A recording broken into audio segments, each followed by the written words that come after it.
זה כל הגויים הם, איך קוראים? תקשיב שנייה, אדוני. תשמע, אני יכול להגיד לך משהו? אם אין להם ציווי, אדם, כבן אדם, שנייה, אדם זה על שם הדמה לעליון. אדם אוקיי. זה כביכול הדמה לאלוקים. אוקיי? זה פירוש אדם. אנחנו הפכנו את זה, זאת אומרת העם הפך את זה. האדם בן אדם, כמו אתה בן אדם, אתה צריך להתנהג כמו בן אדם. אבל בעיקרון זה על שם עליון. אדם זה הדמה לעליון, וכיוון שאנחנו פנים של אלוקים, אז הוא קראנו בני אדם. עכשיו, הגויים מה שאין, כן? אלוקים עשה אותם בשביל שיעשו פה... בשביל לשרת את היהודים.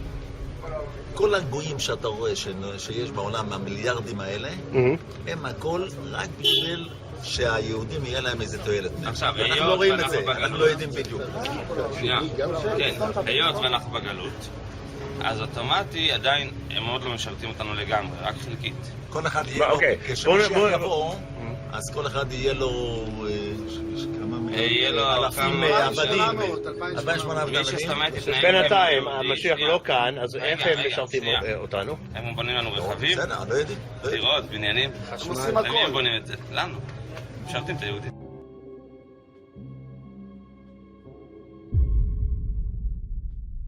The victim. A bloody civil war between the Red Jews, led by Trotsky, and the White Christians, led by Admiral Kolchak, broke out before the Jews could grab full power of the Soviet powerhouse to set up their own Bolshevik totalitarian system.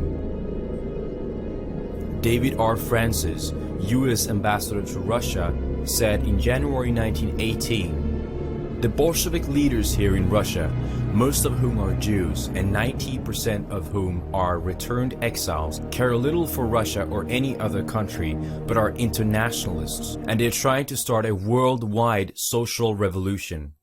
The Jewish role in the Communist Revolution was mentioned in many major Jewish publications, such as the Jewish Encyclopedia and the Universal Jewish Encyclopedia and the Encyclopaedia Judaica. In fact, they are boasting about the essential role of the Jews in the Russian Revolution. The Jewish Chronicle said, "There is much in the fact of Bolshevism itself, in the fact that so many Jews are Bolshevists, in the fact that the ideals of Bolshevism at many points are consonant with the finest ideals